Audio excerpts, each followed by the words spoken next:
Eto na, mga insan, mga tansong talangka, makinig, tinklawan, dilawan. Panoorin natin, sino dito ang presidente, yung malakas umutang. Tingnan natin kung sino talaga yung waldas. Eto, pakingge. Pag-uusapan po yung per administration, pwede niyo ba kaming bigyan ng overview? Sino yung lakas umutang? Sino yung medyo tipid? Ang pinaka-grabe umutang actually, buwanan umutang ng mahigit 200 bilyong piso. Kada buwan, itong Marcos administration.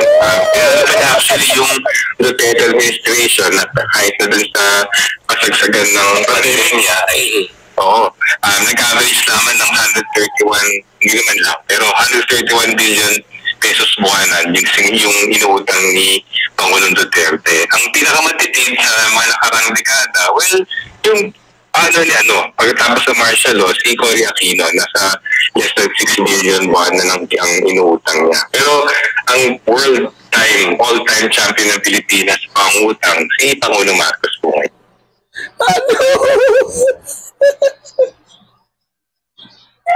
Champion talaga si Marcos sa pangungutang. Wala naman proyekto. Puro lang utang. Antindi. Sasabihin mo. Siyempre may magdadepese dyan. Sasabihin ng mga tansundalang ko, bakit? Kaya naman umutang si Marcos dahil binayad sa utang ni Duterte. Lakas niya umutang eh. Baka nakakalimutan yung pandemic yun. Pero hindi niya tayo nakalimutan. Di ba? Binusog niya tayo. Tinulungan. Binigyan ng ayuda. Ligtas yung karamihan sa atin. Di ba? Dahil yun sa pagmamahal ni Tatay Digong sa atin. At syempre, huwag na natin kalimutan yung mga nakarang administrasyon. Paano yun? Wala bang mga utang yun?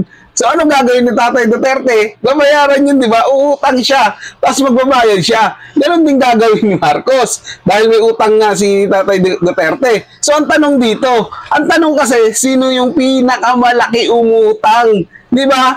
At ang nag-champion, si BBM. Partida. Wala pang proyekto yan. Antindi.